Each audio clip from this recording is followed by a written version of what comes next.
கிறிஸ்துவுக்குள் அன்பான சகோதரிகளே, உங்கள் யாவருக்கும் ஆண்டவராய் இயேசு கிறிஸ்துவின் நாமத்தினாலே என் அன்பின் வாழ்த்துக்களை தெரிவித்துக் கொள்கிறேன். ஆண்டவர் நம் ஒவ்வொருவரையும் பெயர் சொல்லி அழைத்து கொண்டு வந்திருக்கிறார். இந்த நாளிலே கர்த்தருடைய பாதத்திற்கு வந்திருக்கிற நீங்கள் ஒவ்வொருவரும் ஆசீர்வதிக்கப்பட்டவர்கள். வானத்தையும் பூமியை உண்டாக்கிய கர்த்தராலே நீங்கள் ஆசீர்வதிக்கப்பட்டவர்கள். அல்லேலூயா. இந்த வேளையிலே நாம் கர்த்தருடைய வார்த்தையை தியானிக்க போகிறோம். வேதம் சொல்கிறது, இந்த கர்த்தருடைய வார்த்தையை வாசிக்கிறவர்களும் அதை கேட்கிறவர்களும் அதனை கைக்கொள்கிறவர்களும் பாக்கியவான்கள், பாக்கியவதிகள். விசுவாசித்தவளே பாக்கியவதி. நாம் ஒவ்வொருவரையும் யார்? பாக்கியவதிகள். எனவே விசுவாசத்தோடு நாம் கர்த்தருடைய வார்த்தையை கேட்கலாம். ஏற்கனவே நம்ம அருமையாக ஆண்டவருடைய வார்த்தையை கேட்டோம். சிலுவை குறித்து நிறைய காரியங்களை நாம் ஒவ்வொருவரும் அறிந்து கொண்டோம். அல்லேலூயா. இப்பொழுதும் நாம் ஆண்டவருடைய வார்த்தைக்கு நேராக போகலாம். சிலுவை குறித்து, சிலுவையின் மேன்மையை குறித்தும் தேவன் நம்மை கிரயத்துக்கு கொண்டார் என்பதை குறித்தும் நாம் சற்று நேரம் தியானிக்க போகிறோம். முதலாவது கலாத்தியர் 6ஆம் அதிகாரம் 14வது வசனத்தை நாம் எடுத்துக்கொள்ளலாம். அங்கே அப்போஸ்தலர் பவுல் சொல்லுகிறார், நானோ நம்முடைய கர்த்தராகிய இயேசு கிறிஸ்துவின் சிலுவையை குறித்தே அல்லாமல் வேறு ஒன்றை குறித்தும் மேன்மை பாராட்டாதிருப்பேனாக. ஹல்லேலூயா. அப்போஸ்தலர் பவுல் என்ன சொல்லுகிறார்? நான் கர்த்தராகிய இயேசு கிறிஸ்துவின் சிலுவையை குறித்தல்லாமல் வேறு ஒன்றையும் குறித்து மேன்மை பாராட்டாதிருப்பேனாக. இந்த அப்போஸ்தலர் பவுலுக்கு மேன்மை பாராட்ட நிறைய காரியங்கள் உண்டு. அவர் கமாலியேல் என்கிற தத்துவ ஞானிகிட்ட அமர்ந்து அவர் தத்துவங்களை கற்றுக்கொண்டவர். அவருடைய ஞானமும் அறிவும் மிகவும் அதிகம். இப்போ உள்ள பல டாக்டரேட் பட்டங்களுக்கும் மேலாக அவர் திறமை உள்ளவராயிருந்தார். ஆனாலும் அவைகளை குறித்து அவர் மேன்மை பாராட்டி ஒன்றுமே பேசவில்லை. இன்னுமாய் பிலிப்பியர் 3ஆம் அதிகாரம் 5, 6வது உள்ள வசனங்களில் சொல்லப்பட்டு இருக்குது பாருங்க. அங்கே அவர் சொல்லுகிறார் தன்னை குறித்து, நான் 8ஆம் நாளிலே விருத்த சேதனம் பண்ணப்பட்டவன், நான் இஸ்ரவேல் வம்சத்தான், நான் பென்யமீன் கோத்திரத்தான், எபிரேயரில் பிறந்த எபிரேயன். அல்லேலூயா. நியாய பிரமாணத்தின்படி நான் குற்றம் சாட்டப்படாதவன்.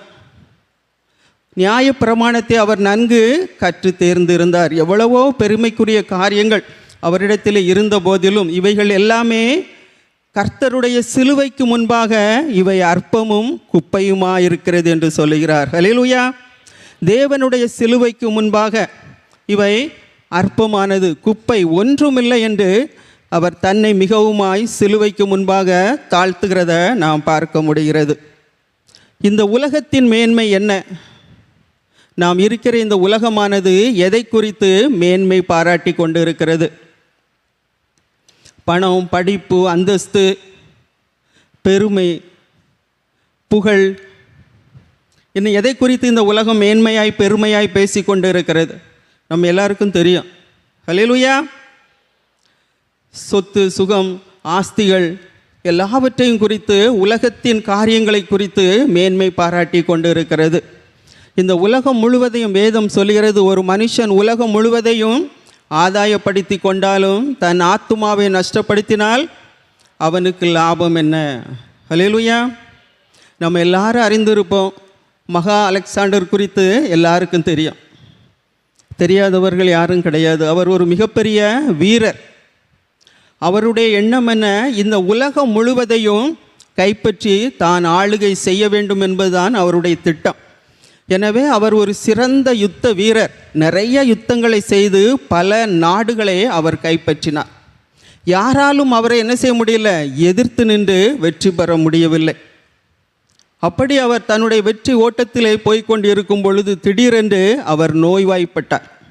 அவரால் என்ன செய்ய முடியல? தொடர்ந்து முன்னேற முடியவில்லை. எவ்வளவோ சிகிச்சைகள் கொடுத்தும் பலனின்றி அவர் மரித்து போனார். அவர் சொன்னார், இந்த உலகத்துக்கு நான் ஒன்றையும் கொண்டு வந்ததில்லை, ஒன்றையும் கொண்டு போகவும் இல்லை. எனவே என்னுடைய பிரேத பெட்டியிலே என்னை அடக்கம் பண்ணும்போது என்னுடைய 2 கைகளையும் என்ன செய்யணும்? வெளியே நீட்டி வைத்து இந்த உலகத்திற்கு இந்த செய்தியை அறிவிக்க வேண்டும் என்று சொன்னாராம். அப்படியே அவருடைய மரண பெட்டியிலே 2 கைகளையும் விரித்தவராய் 2 பக்கமும் கையை நீட்டி இந்த செய்தியை உலகத்துக்கு அறிவிக்கும்படியாக அவரை அப்படியாய் வைத்திருந்தார்கள். அல்லேலூயா. பாருங்க, இந்த உலகத்தின் மேன்மைகள் ஒன்றுமே இல்லை. நம்முடைய மேன்மை என்ன? கர்த்தருடைய பிள்ளைகளாகிய நாம் எதை குறித்து மேன்மை பாராட்டி கொண்டு இருக்கிறோம்? சற்று யோசித்து பாருங்க. கர்த்தரை குறித்து நாம் மேன்மை பாராட்டுகிறோமா? அல்லது நம்முடைய அந்தஸ்து, நம்முடைய சொத்து, சுகம், படிப்பு, எதை குறித்து நாம் மேன்மை பாராட்டி கொண்டு இருக்கிறோம்? கொஞ்சம் உங்கள் இருதயத்தில் யோசித்து பாருங்கள். ஹல்லேலூயா. பெண்களாகிய நாம் அநேக காரியங்களை குறித்து பெருமை பேசுவதுண்டு. திருமணமாகி புகுந்த வீட்டில் வந்த பெண்கள் குடும்பத்தில் பிரச்சனை ஏற்படுவதற்கு இந்த பெருமையான வார்த்தைகள் தான் காரணமாக இருக்கிறது. என் குடும்பம் அப்படி, எங்கள் மாமா அப்படி, நாங்கள்லாம் அவ்வளோ பெரிய ஆளாக்கும், நீங்கள் ஒன்றுமே இல்லை. ஹல்லேலூயா. இந்த மேன்மை பாராட்டல் தான் குடும்பத்திலே சண்டை சச்சரவுகளுக்கு காரணமாக இருக்கிறது. கர்த்தருடைய பிள்ளைகள் நாம் எதை குறித்து மேன்மை பாராட்ட வேண்டும்? கர்த்தரை நாம் அறிந்திருக்கிறதை குறித்து மேன்மை பாராட்ட வேண்டும். அப்போஸ்தலர் பவுல் என்ன சொல்கிறார்? நான் ஒன்றையும் குறித்து மேன்மை பாராட்ட மாட்டேன், சிலுவை குறித்து மாத்திரமே மேன்மை பாராட்டுவேன். அந்த சிலுவை இல்லைன்னா நாம் ஒன்றுமே இல்லை. ஆண்டவராக இயேசு கிறிஸ்து நமக்காக அந்த சிலுவைக்கு அவர் போகாவிட்டால் நமக்கு வாழ்க்கையே இல்லை. அல்லேலூயா. எனவே இந்த சிலுவையின் மேன்மை என்ன என்பதை நாம் அறிந்து கொள்ள வேண்டும். நம்ம பார்த்தோம், அந்த வீடியோவில் நம்ம பார்த்தோம், இந்த உலகத்தின் பார்வையில் சிலுவை என்பது அது ஒரு கொலை கருவியாக இருக்கிறது. அதுவும் சித்திரவதையான ஒரு மரணத்தை கொடுக்கிற ஒரு கருவியாக இருக்கிறது. யூதர்கள் அதை மிகவும் என்ன செஞ்சாங்க? வெறுத்தார்கள். யூதர்களால் வெறுக்கப்பட்ட ஒரு அவமான சின்னம்தான் சிலுவை. ஆனால் நமக்கோ அது ஒரு புனித சிலுவையாக இருக்கிறது. ஹல்லேலூயா. கர்த்தருடைய பிள்ளைகளாய் நமக்கு சிலுவை ஒரு புனித சின்னமாய், மீட்பின் சின்னமாய் காணப்படுகிறது. ஏனென்றால் ஆண்டவராய் இயேசு கிறிஸ்து அந்த கல்வாரி சிலுவையிலே இந்த முழு உலகமும் ரட்சிக்கப்படும்படியாக அவர் செய்த தியாகம், அவருடைய அன்பு, அவர் சிந்தின விலையேறப்பெற்ற இரத்தம், அது நமக்கு மிகுந்த ஆசீர்வாதத்தை கொண்டு வருகிறதா இருக்கிறது. ஹல்லேலூயா. பிலிப்பியர் 2ஆம் அதிகாரம் 6வது வசனத்திலிருந்து 8வது வசனம் வரைக்கும் நம்ம வாசிக்கலாம். எல்லாரும் பைபிள் கையில் திறந்து எல்லாரும் சேர்ந்து வாசிங்க அந்த வசனங்களை.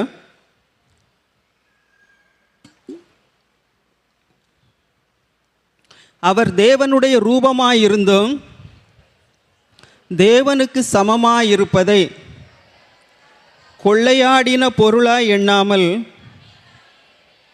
தம்மை தாமே வெறுமையாக்கி அடிமையின் ரூபம் எடுத்து மனுஷர் சாயலானார். அவர் மனுஷ ரூபமாய் காணப்பட்டு மரண பரியந்தம், அதாவது சிலுவையின் மரண பரியந்தம் கீழ்ப்படிந்தவராகி தம்மை தாமே தாழ்த்தினார். ஹல்லேலூயா. சிலுவையின் மரண பரியந்தம் தேவன் தம்மை தாமே தாழ்த்தினார். இந்த சிலுவையின் மகா மேன்மை என்ன? தேவன் மனிதனாக சிலுவையிலே தொங்கினார். வானாதி வானங்களை சிருஷ்டித்த கர்த்தர், அண்ட சராசரங்களை உண்டாக்கின தேவன், அவர் என்ன செய்தார்? அடிமையின் ரூபம் எடுத்து அவர் சிலுவையிலே நமக்காக ஒரு மனிதனாக, ஒரு அடிமையாக, ஒரு தரித்திரராக சிலுவையிலே தொங்கினார். அவருடைய தரித்திரத்தின் நிமித்தம் நாம் ஐஸ்வர்யவன்களாக இருக்கிறோம். ஹல்லேலூயா. எனவே இவருடைய கீழ்ப்படிதலின் நிமித்தம், தாழ்மையின் நிமித்தம் தேவன் என்ன செய்தாரா? எல்லா நாமத்திற்கும் மேலாக இயேசு கிறிஸ்துவின் நாமத்தை அவர் உயர்த்தினார். இயேசுவின் நாமத்தில் வானோர், பூதலத்தோர், பூமியின் கீழானோர் யாவருடைய முழங்கால்களும் முடங்கும்படிக்கும், நாவுகள் யாவும் இயேசுவே கர்த்தர் என்று பிதாவாகிய தேவனுக்கு மகிமையாக அறிக்கை பண்ணும்படிக்கு எல்லா நாமத்திற்கும் மேலான ஒரு நாமத்தை ஆண்டவர் என்ன செய்தார்? அந்த நாமத்தை உயர்த்தினார் தேவன். அந்த நாமத்தை அவர் மேன்மைப்படுத்தினார். இன்றும் இயேசுவின் நாமத்தினாலே நாம் ஜெபிக்கும் பொழுது உடனே தேவன் நம் மீது இரக்கம் கொள்கிறவராய் இருக்கிறார். இயேசுவே என் மீது இறங்கும் என்று சொல்லி நாம் கூப்பிடும் பொழுது முழு இருதயத்தோடு தேவன் என்ன செய்கிறார்? இந்த மகளுக்காக, இந்த மகனுக்காக ஆண்டவர் தன்னுடைய விலையேறப்பட்ட இரத்தத்தை சிந்தினாரே. கல்வாரி சிலுவையிலே இவளை ரட்சிக்கும்படியாக அல்லவா, இவளை ஆசீர்வதிக்கும்படியாக அல்லவா இயேசு கிறிஸ்து இத்தனை பாடுகளையும் அனுபவித்தார் என்பதை அவர் அறிந்து என்ன செய்கிறார்? மனம் இறங்கி நம்முடைய விண்ணப்பங்களுக்கு அவர் உடனே செவி கொடுக்கிறார். ஹல்லேலூயா! எவ்வளவு நல்ல ஒரு அன்பின் தேவன் நமக்கு இருக்கிறார் என்று சொல்லி பாருங்க. ஹல்லேலூயா! நம்ம ஏற்கனவே நம்ம வசனங்களை நம்ம வாசித்தோம். ஆண்டவர் சிலுவையிலே இவ்வளவு வேதனைகளை அவர் அனுபவித்ததற்கு காரணம் என்ன? எதற்காக ஆண்டவர் இந்த பாடுகளை அவர் அனுபவிக்க வேண்டும்? ஏன் ஒரு தெய்வம் மனிதனாக வந்து இத்தனை சகிக்க முடியாத, சொல்லன்னா பாடுகள், விவரிக்க முடியாத கஷ்டங்களை, வேதனைகளை ஏன் அவர் அனுபவிக்க வேண்டும்? எதற்காக? நமக்காக. ஹல்லேலூயா! நீங்கள் சொல்லுங்கள், எனக்காக இயேசு கல்வாரி சிலுவையிலே அத்தனை வேதனைகளையும் அவர் பொறுமையாய் சகித்தார். அத்தனை பாடுகளையும் அவர் பொறுமையாய் சகித்தார். அவர் ஐயோ எனக்கு வலிக்குதே என்று சொல்லி என்ன செய்யலை? அவர் சத்தம் போடவில்லை. நான் நிரபராதி என்று சொல்லி தன்னை நீதிமானாய் அவர் காட்டிக்கொள்ளவும் இல்லை. எதற்காக? நமக்காக, நம்முடைய பாவங்களை எல்லாம் மன்னிக்கும்படியாக, நம்முடைய பாவங்கள், நோய்கள், வியாதிகள், சாபங்கள் எல்லாவற்றிலும் இருந்து நமக்கு விடுதலை கொடுக்கும்படியாக இயேசு கிறிஸ்து எல்லாவற்றையும் பொறுமையாய் தாங்கிக் கொண்டார். நமக்கு நித்திய ஜீவனை கொடுத்து நாம் பரலோக ராஜ்யத்திற்கு சென்று அடையும் வரைக்கும் நம்மை வழிநடத்தும்படியாக, என்றென்றைக்கும் நம்மோடு தங்கியிருந்து நம்மை வழிநடத்தும்படியாக இயேசு நமக்காக அத்தனை பாடுகளையும் அவர் பொறுமையாய் சகித்தார். எனவே தான் ஏசாயா புஸ்தகம் 53:5 சொல்கிறது, நம்முடைய மீறுதல்களின் நிமித்தம் அவர் காயப்பட்டு, நம்முடைய அக்கிரமங்களின் நிமித்தம் அவர் நொறுக்கப்பட்டார், நமக்கு சமாதானத்தை கொண்டு வரும் ஆக்கினை அவர் மீது விழுந்தது, அவருடைய தழும்புகளால், இயேசுவின் தழும்புகளால் நாம் சுகமாகிறோம். ஹல்லேலூயா! எத்தனை பேர் விசுவாசிக்கிறீங்க இந்த வசனத்தை? ஹல்லேலூயா! கர்த்தருடைய வார்த்தை ஒவ்வொன்றும் அது ஜீவனுள்ளது, உயிருள்ள வார்த்தை, அது சத்தியமுள்ள வார்த்தை. தேவன் தன்னுடைய வார்த்தையில் இருக்கிறார். எனவே இந்த வார்த்தையை நீங்கள் அப்படியே உள்வாங்கும் பொழுது அந்த வார்த்தையின் வல்லமை என்ன செய்யும்? அது உங்களுக்குள்ளாக நிச்சயமாகவே கிரியை செய்யும்.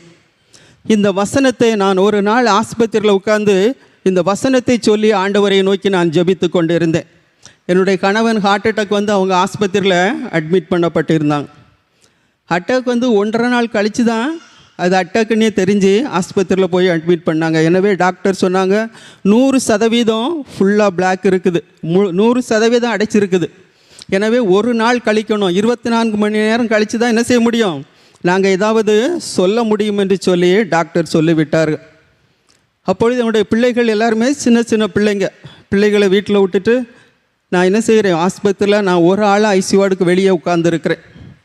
இப்போ உட்கார்ந்து இருக்கும்போது இந்த கல்வாரி சிலுவையை நோக்கி பார்த்தேன். இந்த ஏசாயா 53 நான் நினைவு கூர்ந்து, ஆண்டவரே எங்களுடைய பாவங்களை மன்னியும், எங்களுடைய மீறுதல்களை மன்னியும் ஆண்டவரே என்று இந்த வசனத்தை குறித்து நான் கண்களை மூடி அந்த கல்வாரி சிலுவையை நோக்கி பார்த்து அந்த இரவு வேளையிலே நான் ஜெபித்து கொண்டு இருந்தேன். அப்படியே நான் ஜெபித்து கொண்டு இருக்கும்போது ஒரு 2 மணி இருக்கும் இரவு. அப்பொழுது ஒரு ஹார்ட் பேஷண்ட்டை கூட்டிகிட்டு வந்தாங்க ஆஸ்பத்திரிக்கு. கொண்டு வந்து டாக்டர்லாம் வந்து ஒரு 1/2 மணி நேரம் அவருக்கு தீவிர சிகிச்சை கொடுத்தார்கள். ஆனால் அந்த சிகிச்சை பலனின்றி அவர் மரித்து போனார். அந்த காரியங்கள் இன்னும் ஒரு மனிதனை கொண்டு வந்தார்கள். அந்த இரவில் 2 பேர் ஹார்ட் அட்டாக்கில் மரித்து போனார்கள். நான் வெளியே தனிமையாக உட்கார்ந்து ஆண்டவருடைய சிலுவை மாத்திரம் நோக்கி பார்த்து கொண்டு இந்த காரியங்களையெல்லாம் கவனித்து கொண்டு அமர்ந்திருந்தேன். அப்பொழுது ஆண்டவர் என்னோடு பேசினார். நீ பயப்படாதே, உன் கணவனுக்கு ஒன்றும் ஆகாது என்று சொல்லி கர்த்தர் பேசினார். ஹல்லேலூயா! கர்த்தருடைய வார்த்தை தெளிவாக என் உள்ளத்திலே தொனித்தது. ஏனென்றால் தேவனுடைய வார்த்தை சத்தியம். ஆண்டவரே, உம்முடைய தழும்புகளால் நாங்கள் சுகமானோம், உம்முடைய தழும்பு நிச்சயம் என்ன செய்ய முடியும், என் கணவனை சுகமாக்க முடியும் என்று சொல்லி நான் விண்ணப்பம் பண்ணின அந்த சிலுவையை நோக்கி பண்ணின அந்த விண்ணப்பத்துக்கு தேவன் செவி கொடுத்தார். அப்படியே அடுத்த நாள் வந்தது. டாக்டர் சொன்னாங்க, நீங்கள் ஆபத்து கட்டத்தை தாண்டிட்டீங்க, இனி பயப்பட வேண்டியதில்லை என்று சொன்னார். கையில் தட்டி ஆண்டவருக்கு நன்றி செலுத்துவோமா. கர்த்தர் மிகவும் அவர் அன்புள்ள தேவனாய் இருக்கிறார். அவருடைய வசனத்தை, ஆண்டவரே உம்முடைய வசனம் இப்படியாய் சொல்லுகிறது, அந்த வசனம் ஜீவன் உள்ளது, அந்த வார்த்தையை விசுவாசத்தோடு பற்றி கொண்டு நீங்கள் ஜெபிக்கும் பொழுது நிச்சயமாகவே சந்தேகம் இல்லாமல் 100% உங்களுக்கு பதில் கிடைக்கும். நம்முடைய ஆண்டவர் பேசும் தெய்வம். எத்தனை பேர் விசுவாசிக்கிறீங்க? ஆண்டவர் பேசும் தெய்வம். அவர் இன்றும் உயிரோடு இருக்கிறார். ஒவ்வொரு நாளும் நம்மோடு பேசி தன்னுடைய வார்த்தையின் மூலம் நம்மை பலப்படுத்தி திடப்படுத்தி அவர் நம்மை நடத்தி கொண்டு வருகிறார். அல்லேலூயா. இந்த ஆண்டவர் இயேசு மாத்திரம் நம்மோடு இல்லாவிட்டால், தாவீது சொன்னபடி மனிதர்கள் என் தலையின் மேலே ஏறி போயிருப்பார்கள். அப்படிப்பட்ட ஒரு சூழ்நிலை தான் நமக்கு இருக்கும். ஆண்டவர் நம் கூட இருக்கிறதுனால தான் தேவன் மனுஷன் கையில் நம்மை ஒப்புக்கொடாதபடிக்கு, சாத்தான் கையில் நம்மை ஒப்புக்கொடாதபடிக்கு ஒவ்வொரு நாளும் கர்த்தர் நம்மை பாதுகாத்து கொண்டு வருகிறார். ஹல்லேலூயா. இந்த ஆண்டவர் எவ்வளவு நல்லவர் என்று சொல்லி பாருங்கள். இன்னுமாய் நம்ம இன்னைக்கு கொடுக்கப்பட்ட இந்த வசனம் என்ன சொல்லுது? 1 கொரிந்தியர் 6:20. நீங்கள் எல்லாரும் கையில் வச்சுருக்கீங்க பாருங்கள், வாசிங்க.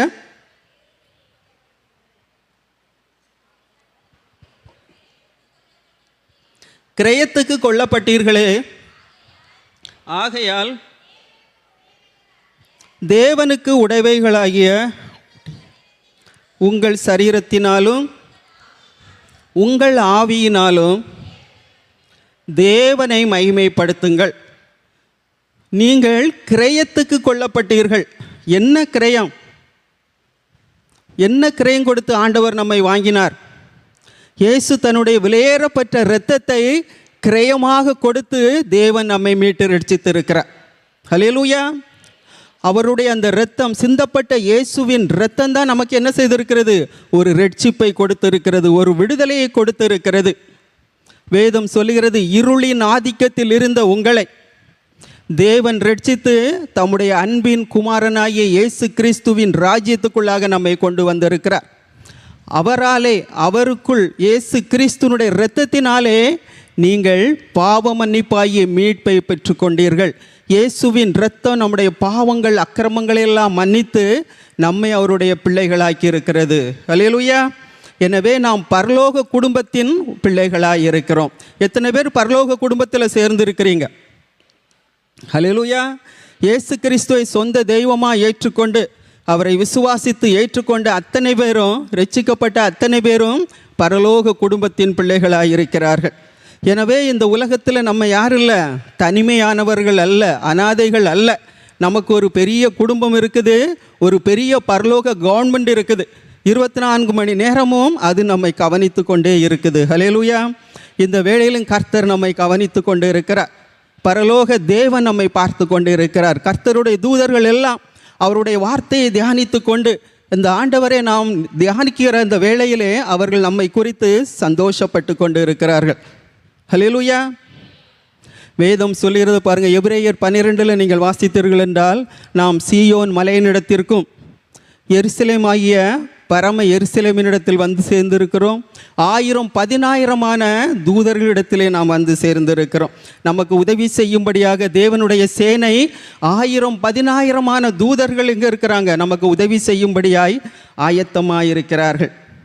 இன்னுமாய் புதிய உடன்படிக்கையின் மத்தியஸ்தராகிய இயேசு கிறிஸ்துவினிடத்திற்கும் ஆபேலின் இரத்தம் பேசினதை பார்க்கிலும் நமக்காக நன்மையானவைகளை பரிந்து பேசி கொண்டு இருக்கிற தெளிக்கப்படும் இயேசுவின் இரத்தத்தினிடத்திற்கு நீங்கள் வந்து சேர்ந்திருக்கிறீர்கள். ஹல்லேலூயா. நாம் எவ்வளவு பாக்கியம் பெற்றவர்கள் என்று சொல்லி பாருங்கள். தேவனுடைய பாதுகாப்பு எப்பொழுதும் நமக்கு இருக்கிறது. ஆண்டவருடைய கண்கள் எப்பொழுதும் நம்மீது வைக்கப்பட்டு இருக்கிறது. ஆண்டவர் சொன்ன வார்த்தையின்படியே, நான் உன்னை விட்டு விலகுவதில்லை, உன்னை கைவிடுவதில்லை என்று சொன்ன ஆண்டவர், அவர் நம் கூடவே இருக்கிறார். ஒருபோதும் அவர் நம்மை விட்டு விலகுவதே இல்லை. அவர் வாக்கு பண்ணினவர் உண்மையுள்ளவர், மனிதர்களைப் போல் அல்ல. தன் வாயினால் சொன்ன வார்த்தையை அவர் கரங்களினால் நிறைவேற்ற வல்லமை உள்ளவராயிருக்கிறார். பொய் சொல்ல தேவன் ஒரு மனிதன் அல்ல, மனமாற அவர் ஒரு மனுபுத்திரனும் அல்ல.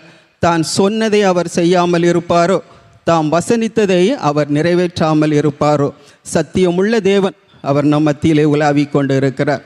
ஆண்டவராய் இயேசு சொன்னார், எங்கே 2 அல்லது 3 பேர் என்னுடைய நாமத்தினாலே கூடியிருக்கிறீர்களோ அங்கே அவர்கள் நடுவிலே இருப்பேன் என்று சொன்ன ஆண்டவர் இந்த வேளையிலே நம் மத்தியில் இருக்கிறாரா இல்லையா?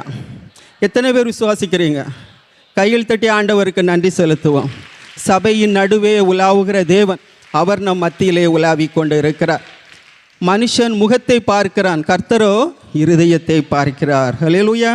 நாம் ஒவ்வொருவருடைய இருதயத்தையும் அவர் ஆராய்ந்து பார்த்து கொண்டே இருக்கிறார். நம்முடைய இருதயம் ஆண்டவருக்கு தேவை, நம்முடைய ஆத்துமா அவருக்கு தேவை. அவர்தான் நம்முடைய ஆத்துமாவுக்கு சொந்தக்காரர், நம்முடைய ஆத்தும நேசர். ஆண்டவராய் இயேசு கிறிஸ்து நம் மீது அவ்வளவு பிரியமாக இருக்கிறார். ஹல்லேலூயா. எனவே இந்த ஆண்டவர் இயேசுவை நீங்கள் விசுவாசித்து அவர் மீது உங்கள் நம்பிக்கை வையுங்கள். ஒருபோது நீங்கள் வெட்கப்பட்டு போவதே இல்லை. உங்களை ரட்சிக்கும்படியாக ஆபத்து காலத்தில் என்னை நோக்கி கூப்பிடு, நான் உன்னை விடுவிப்பேன் என்று சொன்ன ஆண்டவர் எந்த வேளையிலும் நீங்கள் இயேசுவே என்று கூப்பிட்டால் உடனே இதோ இருக்கிறேன் மகளே என்று சொல்லி பதில் கொடுக்கிற ஆண்டவர் நமக்கு இருக்கிறார். ஹல்லேலூயா. எனவே நாம் என்ன செய்ய வேண்டும்? சிலுவையின் மேன்மை குறித்தே நாம் மேன்மை பாராட்ட வேண்டும். கிரயத்துக்கு கொல்லப்பட்டீர்களே, கிரயத்துக்கு கொல்லப்பட்ட நாம் உங்கள் சரீரத்தினாலும் உங்கள் ஆவியினாலும் தேவனை மகிமைப்படுத்துங்கள். ஆண்டவரை மகிமைப்படுத்துகிறவர்களாய் நாம் இருக்க வேண்டும். ஏனென்றால் தேவன் நமக்காக கொடுத்த விலைக்கிரயம் அது மிக மிக பெரியது. பேதுரு மிக அழகாக இதை எழுதியிருக்கிறார் பாருங்க. 1 பேதுரு 1ஆம் அதிகாரம் 18-19 வசனம்.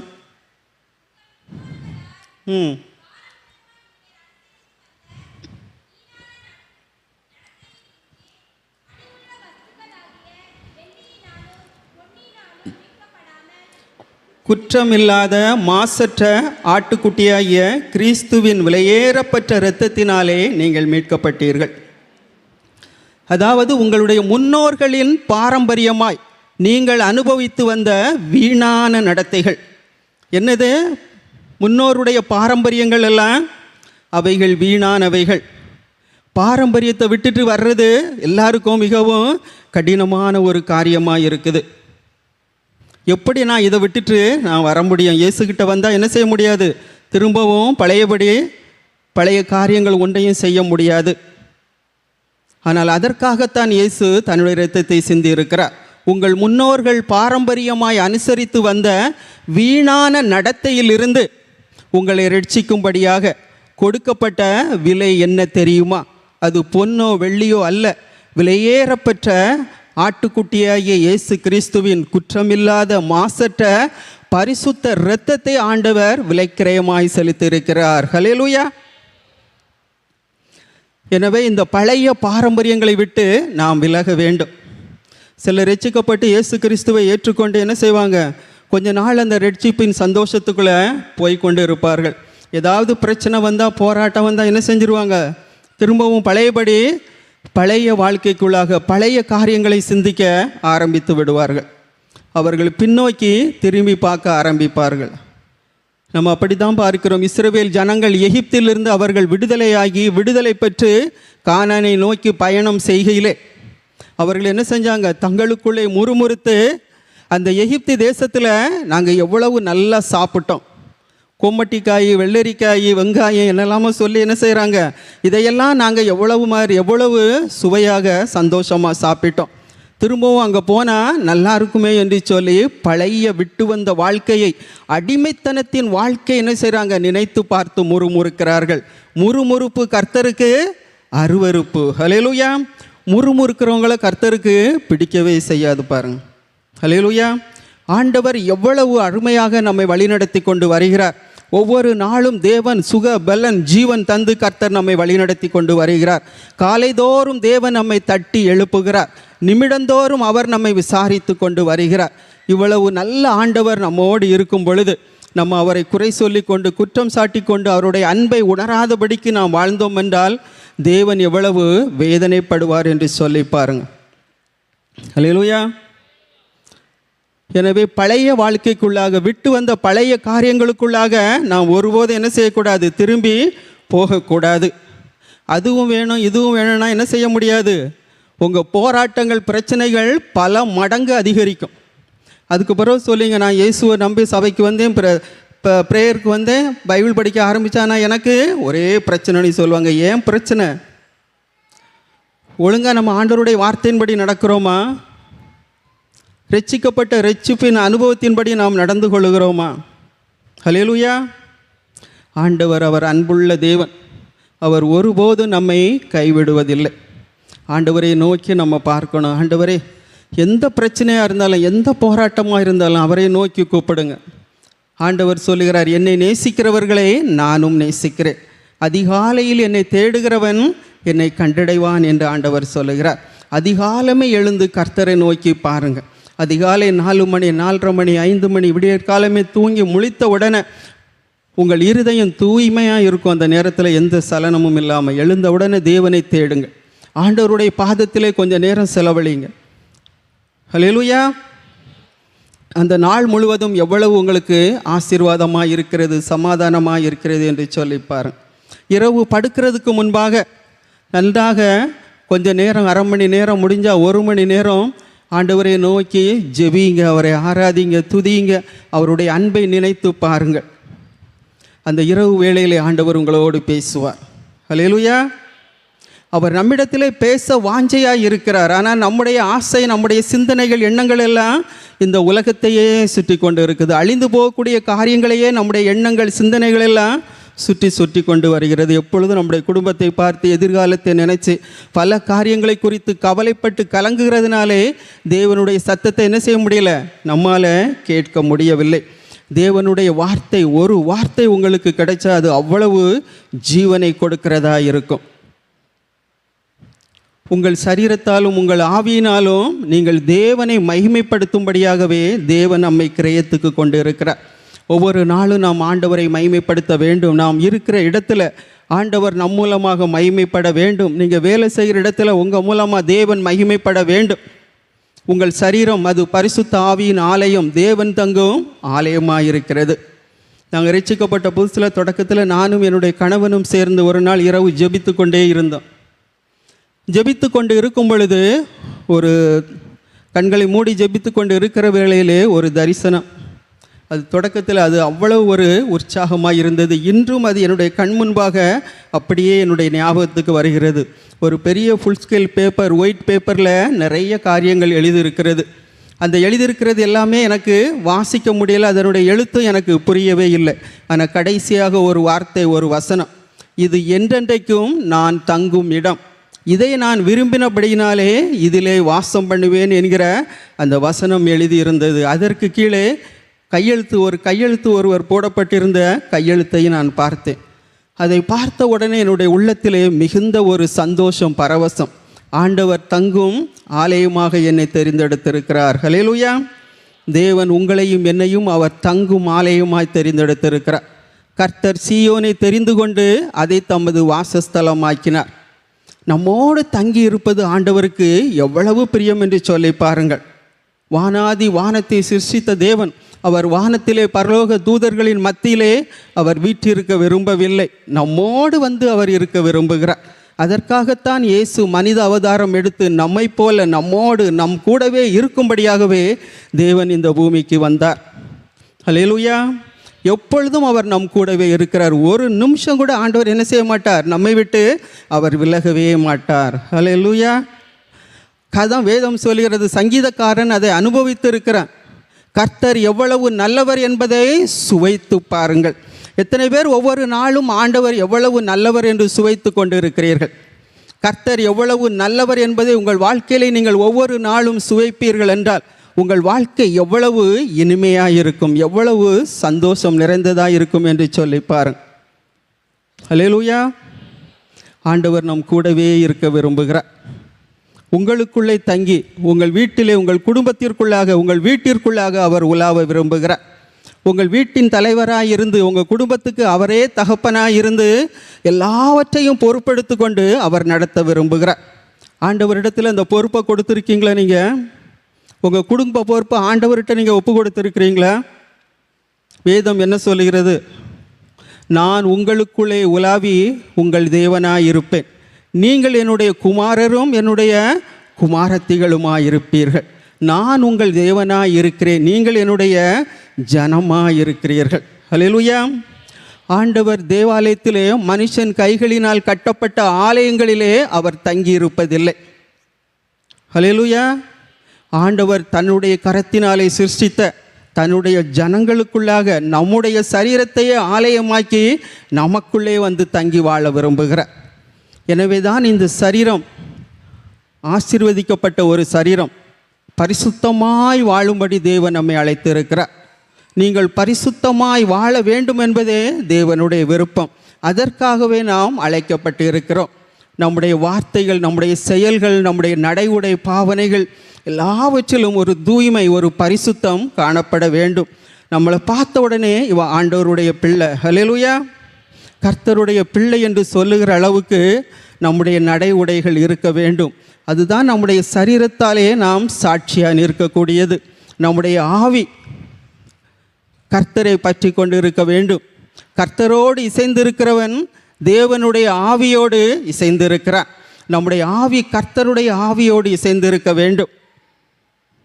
கர்த்தருடைய ஆவியோடு நம்முடைய ஆவி இசைந்திருக்கும் பொழுது தேவனுடைய அசைவாடுதலை நாம் பார்க்க முடியும்.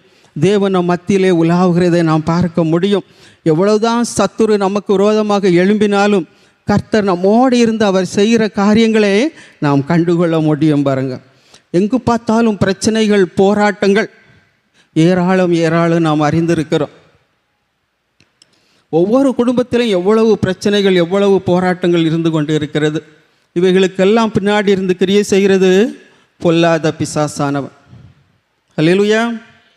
ரட்சிக்கப்பட்ட கர்த்தருடைய பிள்ளைகள் என்ன செய்ய வேண்டும்? வேதம் சொல்கிறது, கிறிஸ்துவுக்குரியவர்கள் தங்கள் மாம்சத்தையும் அதன் ஆசை இச்சைகளையும் சிலுவையிலே அறைந்திருக்கிறார்கள். அப்போஸ்தலர் பவுல் சொல்கிறார் பாருங்க, கலாத்தியர் 2:20, கிறிஸ்துவுடனே கூட சிலுவையில் அறையப்பட்டேன், ஆனாலும் பிழைத்திருக்கிறேன். இனி நான் அல்ல, கிறிஸ்துவே எனக்குள் பிழைத்திருக்கிறார், இயேசுவே எனக்குள் வாழ்கிறார். ஹல்லேலூயா. நம்முடைய மாம்சத்தையும் அதன் ஆசை இச்சைகளையும் சிலுவையில் அறைஞ்சாதான் நம்முடைய சரீரத்தாலும் நம்முடைய ஆவியினாலும் தேவனை மகிமைப்படுத்த முடியும். நம்முடைய மாம்ச இச்சைகளை நாம் சிலுவையில் அறைந்து இருக்கிறோமா? ரட்சிக்கப்பட்ட பிள்ளைகள் என்ன செய்யக்கூடாது? என்ன செய்ய முடியாது? நம்முடைய மனம் போன போக்கில் வாழ முடியாது. தேவன் எதற்காக அவருடைய இரத்தத்தை விலைக்கிரயமாய் கொடுத்து நம்ம வாங்கியிருக்கிறாரு? அவருடைய விருப்பப்படி நாம் வாழ வேண்டும் என்பதற்காகவே. நீங்கள் எபேசியர் 2ஆம் அதிகாரத்தில் நீங்கள் வாசித்தீர்கள் என்றால், முற்காலத்திலே நீங்கள் உங்கள் மனமும் மாம்சமும் விரும்பினதை நீங்கள் செய்து கொண்டு வந்தீர்கள். எனவே நீங்கள் தேவ கோபாக்கினையின் பிள்ளைகளாய் வாழ்ந்து கொண்டு இருந்தீர்கள். ஆனால் ஆண்டவரோ நம் மீது வைத்த மிகுந்த அன்பினாலே நம்மை கிருபையாய் ரட்சித்தார். ஹல்லேலூயா. இனி நாம் என்ன செய்யக்கூடாது? நம்முடைய மாம்சமும் நம்முடைய மனமும் விரும்புகிறபடி இனி நாம் நடக்கக்கூடாது. ஆண்டவருக்கு பிரியமாய் நடக்கும் பொழுதுதான் நாம் அவருக்கு சாட்சியாக நிற்க முடியும். அவருடைய நாமத்திற்கு நாம் மகிமை சேர்க்கிறவர்களாய் வாழ முடியும். ஹல்லேலூயா. எனவே இந்த ரட்சிப்பு மிகவும் விலையேறப்பெற்றது. பாருங்கள், பெற்றுக்கொண்ட ரட்சிப்பை மரண பரியந்தம் நாம் காத்துக்கொள்ள வேண்டும். வேதம் சொல்கிறது, இறுதி வரை நிலைத்திருப்பவனே ரட்சிக்கப்படுவான். அனைவர் ரட்சிக்கப்பட்டு இடையில என்ன செய்கிறாங்க? பின்வாங்கி போகிறார்கள். அவர்களுடைய நிலைமை மிகவும் பரிதாபமானது. ஆனால் கர்த்தருடைய பிள்ளைகளாகிய நாமும் ஒருபோதும் என்ன செய்யக்கூடாது? பின்வாங்கியே போகக்கூடாது. இயேசு கிறிஸ்து என் ஜீவன், சாவு எனக்கு ஆதாயம் என்று பவுல் முழக்கமிட்டார். அப்படிப்பட்ட முழக்கத்தை நாம் முழங்குகிறவர்களாக இருக்கணும். என்ன ஆனாலும் சரி, இயேசு எனக்கு போதும், அவரே எனக்கு ஜீவன். யோபு சொன்னார் பாருங்க, நான் செத்தாலும் சரி கர்த்தர் மீது நான் நம்பிக்கையாக இருப்பேன். அப்படிப்பட்ட ஒரு வைராக்கியம், ஒரு விசுவாசம் நமக்குள்ளாக இருக்க வேண்டும். தேவன் அதைத்தான் நம்மிடத்தில் எதிர்பார்க்கிறார். அவர் நம்மை விட்டு விடுவதில்லை. அவர் நம்மை அழிவுக்கு நேராக ஒருபோது என்ன செய்ய மாட்டார்? விட்டுவிடவே மாட்டார். நம்முடைய இருதயம் எப்படி அவருக்குள்ளாக பலன் கொண்டு நிற்கிறது என்பதை ஆண்டவர் பார்ப்பார். சோதனை நேரங்களில், பிரச்சனை நேரங்களில் தான் நம்முடைய இருதயத்தை ஆண்டவரால் என்ன செய்ய முடியும்? நன்கு அறிந்து கொள்ள முடியும். எனவே பிரச்சனைகள், போராட்டங்கள், கஷ்டங்கள் வரும்பொழுது நாம் பின்வாங்கி போகாதபடிக்கு ஆண்டவரிடத்தில் அவருடைய இரக்கத்திற்காக கெஞ்ச வேண்டும். ஆண்டவரே, உம்முடைய இரக்கம் மிகவும் பெரியதப்பா, என் மீது இரக்கமாயிரும் ஆண்டவரே. எவ்வளவு போராட்டங்கள், எவ்வளவு கஷ்டங்கள், பாடுகள், வேதனைகள், என்னால் இதை என்ன செய்ய முடியல? சகிக்க முடியல, தாங்க முடியல ஏசப்பா. நான் என்ன செய்யணும் ஆண்டவரே என்று அதிகாலமே எழுந்து அவருடைய சமூகத்தில் அவரோட பேசுங்க. ஆண்டவர் உங்களோடு பேசுகிற சத்தத்தை கேட்பீர்கள். அவர் இரக்கத்தில் ஐஸ்வர்யம் உள்ள தேவன், அவர் இரக்கமுள்ள தேவனாக இருக்கிறார். மிகுந்த இரக்கமும் ஒருக்கமும் நீடிய சாந்தமும் கிருபையும் உள்ள தேவனாக இருக்கிறார். ஹல்லேலூயா. எனவே ரட்சிக்கப்பட்ட பிள்ளைகள் நாம் சந்தோஷமாக தைரியமாக இருக்கணும். காரணம் என்ன? நம்முடைய பெயர்கள் எல்லாம் பரலோகத்திலே ஜீவ புஸ்தகத்தில் எழுதப்பட்டு இருக்கிறது. ஹல்லேலூயா. அது மாத்திரமல்ல, நம்முடைய சத்தம், நம்முடைய சவுண்டு பரலோகத்தில் ரெக்கார்ட் பண்ணி வச்சுருக்கிறாங்க. ரட்சிக்கப்பட்ட ஒவ்வொரு பிள்ளைகளுடைய சத்தமும் பரலோகத்துக்கு தெரியும். அதனால தான் ஆண்டவர் சொன்னார், என்னை நோக்கி கூப்பிடு, நான் உனக்கு மறு உத்தரவு அருளி செய்வேன். நீங்கள் கூப்பிட்ட உடனே ஆண்டவர் என்ன செய்வார்? உடனே பதில் கொடுப்பார். இந்த சத்தம் என்னுடைய பிள்ளையின் சத்தம் அல்லவா, இன்னார் சத்தம் அல்லவா என்று சொல்லி ஆண்டவர் உடனே அவர் அறிந்து கொள்வார். எவ்வளவு கூட்டம் இருந்தாலும் அந்த கூட்டத்தின் மத்தியில் பிள்ளையானது என்ன செய்யும்? தாயின் சத்தத்தை உடனே புரிந்து கொள்ளும். பெற்றோர் என்ன செய்வாங்க? தன்னுடைய பிள்ளையின் சத்தத்தை எவ்வளோ பேர் இருந்தாலும், எவ்வளவு சத்தம் கேட்டாலும் தன் பிள்ளையின் சத்தத்தை உடனே என்ன செய்து கொள்வார்கள்? அறிந்து கொள்வார்கள். அதே போல் ஆண்டவர் சொல்லுகிறார், என்னுடைய ஆடுகளை நான் அறிந்திருக்கிறேன், அவைகள் என் சத்தத்தை கேட்கிறது, நானும் அவைகளின் சத்தத்தை அறிந்திருக்கிறேன் என்று ஆண்டவர் சொல்லுகிறார். பாருங்கள், எவ்வளவு நல்ல ஆண்டவர் நம் கூட இருக்கிறார். ஒவ்வொரு நாளும் நம்மை வழிநடத்தி கொண்டு வருகிறார். இந்த உலகத்தின் பாடுகள், கஷ்டங்கள் அவை ஒரு நாள் என்ன செய்ய முடியாது? நம்மை மேற்கொள்ளவே முடியாது. நாம் பயப்படக்கூடாது. நாம் வைராக்கியமாக தைரியமாக நிற்கணும். என் ஆண்டவர் என்னோடு இருக்கிறார். இந்த பிரச்சனையை பார்த்து நான் என்ன செய்ய மாட்டேன்?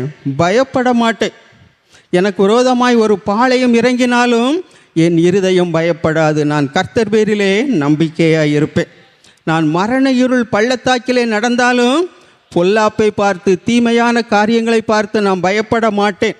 உமது கோலும் தடியும் என்னை தேற்றும். கோலும் தடியும்னா என்ன? தேவனுடைய வார்த்தைகள், வாக்குத்தத்தங்கள் என்னை தேற்றி என்ன செய்யும்? என்னை வழி நடத்தும். அவருடைய வார்த்தை தான் நமக்கு ஜீவன். அவருடைய வார்த்தை தான் நமக்கு எல்லாவுமாக இருக்கிறது. பாருங்க, ஹல்லேலூயா. அதனால தான் மோசே சொன்னார், எகிப்திலிருந்து ரட்சிக்கப்பட்டு இஸ்ரவேல் தேசத்துக்கு வருகிற ஜனங்களை பார்த்து சொன்னார், இஸ்ரவேலே உனக்கு ஒப்பானவன் யார்? கர்த்தரால் ரட்சிக்கப்பட்ட ஜனமே உனக்கு ஒப்பானவன் யார்? நீ பாக்கியவான். கர்த்தரே உனக்கு கேடயமும் உனக்கு மகிமை பொருந்திய பட்டயமுமாயிருக்கிறார். உன் சத்துருக்கள் உனக்கு இச்சகம் பேசி அடங்குவார்கள், அவர்கள் மேடுகளை நீ மிதிப்பாய் என்று கர்த்தர் சொல்லுகிறார். சர்ப்பங்களை இயேசு கிறிஸ்து என்ன சொன்னார்? சர்ப்பங்களையும் தேள்களை மிதிக்கவும் சத்துருவின் சகல வல்லமை மேற்கொள்ளவும் நான் உங்களுக்கு அதிகாரம் கொடுத்திருக்கிறேன், ஒன்றும் உங்களை சேதப்படுத்த மாட்டாது. ஹல்லேலூயா. 2 மாதத்திற்கு முன்பாக எங்களுடைய ஜெப குழுவிலே ஒரு மகள், 12ஆம் வகுப்பு படிக்கிற மகள், நல்லா உன்னிப்பாக ஆண்டவருடைய வார்த்தையை கவனித்து கேட்டுக்கொண்டு இருந்தாள். முன்னாடி உட்கார்ந்து அவ்வளவு ஆண்டவரை அறியாத குடும்பத்தில் உள்ள மகள். அவள் கேட்டுக்கொண்டு இருந்தாள் நல்ல கவனமாக. கடைசியாக ஜெப வேளை வந்த பொழுது அவளால் இருக்க முடியலை. ஒரு அசுத்த ஆவி அவளை அலக்களித்து அப்படியே அந்த இடம், கொஞ்சம் இடம், அந்த கொஞ்சம் இடத்துக்குள்ளே அவள் சுற்றி நிற்கிறவங்க எல்லாரையும் உதச்சி தள்ளி அங்கும் இங்குமாக அலக்களிக்கப்பட்டாள். அதை பார்த்தவுடனே நான் உடனே அந்நிய பாஷையில் கொஞ்சம் நேரம் ஜெபம் பண்ணிகிட்டே இருந்தேன். அது அப்படியே என்ன செய்யலை, அந்நிய பாஷையில் ஜெபம் பண்ணி ஜெபித்து கொண்டே இருந்தேன். அது அப்படியே அடங்கவே இல்லை. அது பயங்கரமாக சுற்றி நிற்கிற எல்லாரையும் மிதித்து தள்ளி பயங்கரமாக அந்த இடம் முழுவதும் அலைக்கழித்து கொண்டு இருந்தான். அப்பொழுது என்னுடைய உள்ளத்திலே நான் பேசினேன். அப்பொழுது ஆண்டவருடைய வார்த்தை என்ன சொல்லுகிறது? தேவன் நமக்கு அதிகாரத்தை கொடுத்திருக்கிறார். நம்முடைய வார்த்தை, நம்முடைய சத்தம் என்ன செய்யப்பட்டு இருக்கிறது? பரலோகத்தில் ரெக்கார்ட் பண்ணப்பட்டு இருக்கிறது. எனவே இயேசுவின் நாமத்தினாலே உன்னை கட்டுகிறேன் என்று சொன்ன மாத்திரத்திலே உடனே தன்னுடைய 2 கைகளையும் இப்படி வைத்து கொண்டு அப்படியே அடங்கி அப்படியே அமைதியாகி போய்விட்டாள். ஹல்லேலூயா. இயேசுவின் நாமத்தினாலே அந்த சத்துருவை கடிந்து கொண்ட பொழுது அந்த மகள் எழுந்திருந்து அவ்வளவு சமாதானத்தோடும் சந்தோஷத்தோடும் வீடு திரும்பினார். இயேசு என்ன சொல்கிறாரு? பிசாசுகள் உங்களுக்கு கீழ்ப்படுகிறது என்பதை குறித்து நீங்கள் சந்தோஷப்படாமல் உங்கள் பெயர்கள் பரலோகத்திலே எழுதப்பட்டிருக்கிறது என்பதை குறித்து சந்தோஷப்படுங்கள். கையில் தட்டி ஆண்டவருக்கு நன்றி செலுத்துவோமா?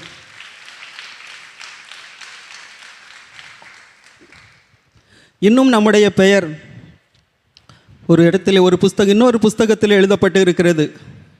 எந்த புஸ்தகம்? ஞாபக புஸ்தகம். மல்கியா 3ஆம் அதிகாரம் 6வது வசனத்தில் நம்ம 16வது வசனத்தில் நம்ம பார்க்கலாம். மல்கியா 3:16 பாருங்க. அப்பொழுது கர்த்தருக்கு பயந்தவர்கள் ஒருவரோடு ஒருவர் பேசிக்கொள்வார்கள், கர்த்தர் கவனித்து கேட்பார். அவருடைய கர்த்தருக்கு பயந்தவர்களுக்காகவும் அவருடைய நாமத்தை தியானிக்கிறவர்களுக்காகவும் ஞாபக புஸ்தகம் ஒன்று அவருக்கு முன்பாக எழுதப்பட்டிருக்கிறது.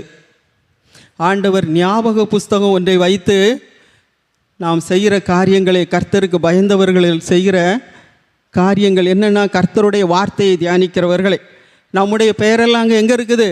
ஞாபக புஸ்தகத்தில் எழுதியிருக்குது. ஏன்னா நம்ம என்ன செய்கிறோம்? கர்த்தருடைய நாமத்தை தியானித்து கொண்டு இருக்கிறோம். கர்த்தருடைய நாமத்தை தியானிக்கிறதுனா என்ன? கர்த்தருடைய வார்த்தையை தியானிக்கிறது. வெளிப்படுத்தின விசேஷம் 19ஆம் அதிகாரத்தில் அங்கே சொல்லப்பட்டு இருக்கிறது. ஆண்டவராக இயேசு கிறிஸ்துவுக்கு இன்னொரு பெயர் என்னது? தேவனுடைய வார்த்தை என்பது அவருடைய பெயர். கர்த்தருடைய நாமம் என்றால் என்ன அர்த்தம்? தேவனுடைய வார்த்தை என்பது அர்த்தம். எனவே அவருடைய வார்த்தையை தியானிக்கிறவர்களுடைய பெயர் எங்கே எழுதப்பட்டு இருக்கிறது? ஞாபக புஸ்தகத்தில் ஆண்டவர் எழுதி வைத்திருக்கிறார். பாருங்க, ஆண்டவர் நமக்காக எவ்வளவு காரியங்களை அவர் செய்து கொண்டு இருக்கிறார். நாம் அறியாமல் இருக்கிறோம். சத்தியத்தை அறிவீர்கள், சத்தியம் உங்களை விடுதலையாக்கும். என்னுடைய ஜனங்கள் சத்தியத்தை அறியாதபடியினாலே சங்காரமாகி கொண்டிருக்கிறார்கள் என்று ஆண்டவர் வேதனைப்படுகிறார். நாம் சத்தியத்தை அறியாமல் இருக்கிறபடியினாலே, இந்த வேதத்தை நாம் வாசிக்காமல் தியானிக்காமல் இருக்கிறபடியினாலே, இந்த கர்த்தர் எவ்வளவு நல்லவர் என்பதை நம்மால் என்ன செய்ய முடியலை? சுவைத்து பார்க்க முடியவில்லை. நம்முடைய பிரச்சனைகளையே நினச்சி பார்த்து என்ன செய்கிறோம்? எப்பொழுதும் கவலையோடும் துக்கத்தோடும் சோர்வோடும் உட்கார்ந்து கொண்டு இருக்கிறோம். ஆனால் ஆண்டவர் என்ன சொல்கிறார்? சந்தோஷமாக இருங்கள். மீண்டும் சொல்லுகிறேன், சந்தோஷமாக இருங்கள். எப்பொழுதும் சந்தோஷமாக இருங்கள் என்று தான் ஆண்டவர் சொல்கிறார். ஹல்லேலூயா. எல்லாரும் சந்தோஷமாக இருக்கிறீங்களா? கையில் தட்டி ஆண்டவருக்கு நன்றி செலுத்துங்க. எப்பொழுதும் சந்தோஷமாக இருங்கள். எப்படி எப்பொழுதும் சந்தோஷமாக இருக்கிறது? பிரச்சனை வந்தாலும், போராட்டம் வந்தாலும், கஷ்டம் வந்தாலும், நான் தேவனிடத்தில் அன்பாக இருக்கிறேன். தேவனிடத்தில் அன்பு கூறுகிறவர்களுக்கு சகலமும் நன்மைக்கு எதுவாகவே நடக்கிறது. அந்த பிரச்சனையை ஒரு பொருட்டாக நினைக்காம நீங்கள் ஆண்டவருடைய வார்த்தையை சொல்லி சொல்லி உங்களை பலப்படுத்தி கர்த்தருடைய வார்த்தை குறித்து நீங்கள் சந்தோஷமாக இருங்க. அந்த பிரச்சனை அப்படியே என்ன செய்யும்? அது மாறி போகும். நீங்கள் எதிர்பார்த்து காத்திருக்கிற காரியத்திலே கர்த்தர் ஒரு அற்புதத்தை செய்வார்.